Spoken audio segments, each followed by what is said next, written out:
Hi there, I'm David. I'm the winemaker here at Knightor. And I'm Liam, I'm the cellar hand and bar manager here. And today we're going to be tasting 3 different wines to help answer one of our most frequently asked questions. And that is, what has a greater effect on a wine? Is it the grapes or is it winemaking techniques?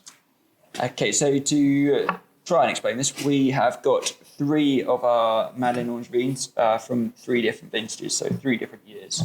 Start off with our Madeleine from 2017. So 2017 was actually quite a cool year.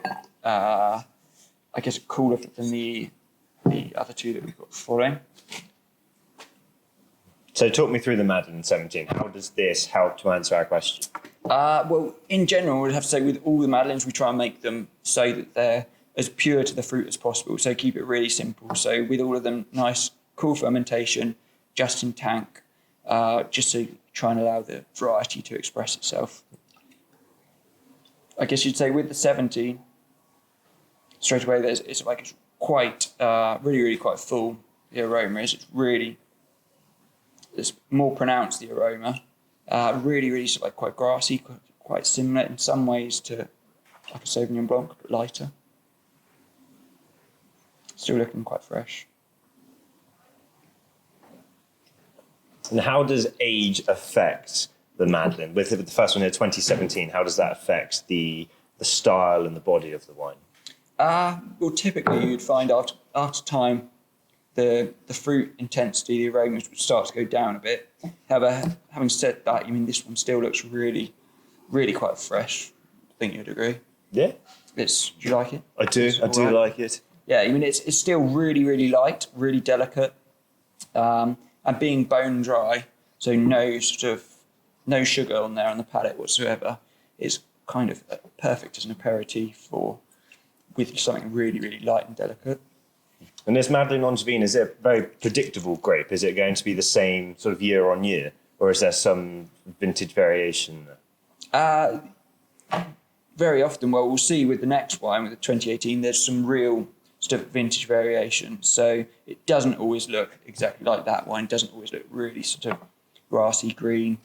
Okay, so now we'll try the Madeleine Angevine from 2018. So with 2018, really warm year. So probably one of the best years, I guess, for English grape growing for sort of years and years, I reckon. So really warm ripening period, really ripe fruit. So let's see how it differs.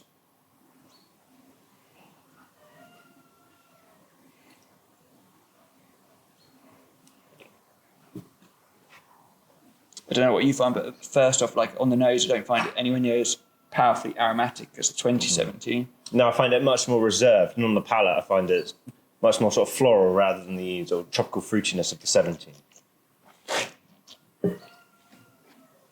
Yeah, it's got a little bit more body to it than the 2017. More delicate on the nose, definitely more reserved. Perhaps like more food friendly. Like I'm quite happy to have that with sort of fish, white meats.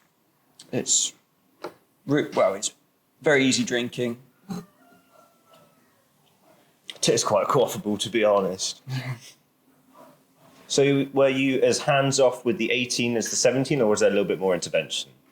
With both these 2, the 17 and the 18, they're both pretty much hands-off. Just very simple winemaking and pretty much let the grapes do their thing. With the 2019, however, this is slightly different again. With this one, to be honest, it lacked just a touch of acidity. And so we're allowed to, as part of the blend, even though it's Madeleine Angevine, we can have a very small part, so 14%. Of another variety. So as it lacked acidity, that added 14% for us is Chardonnay. So it doesn't really give too much. It's quite a neutral variety, Chardonnay, very often.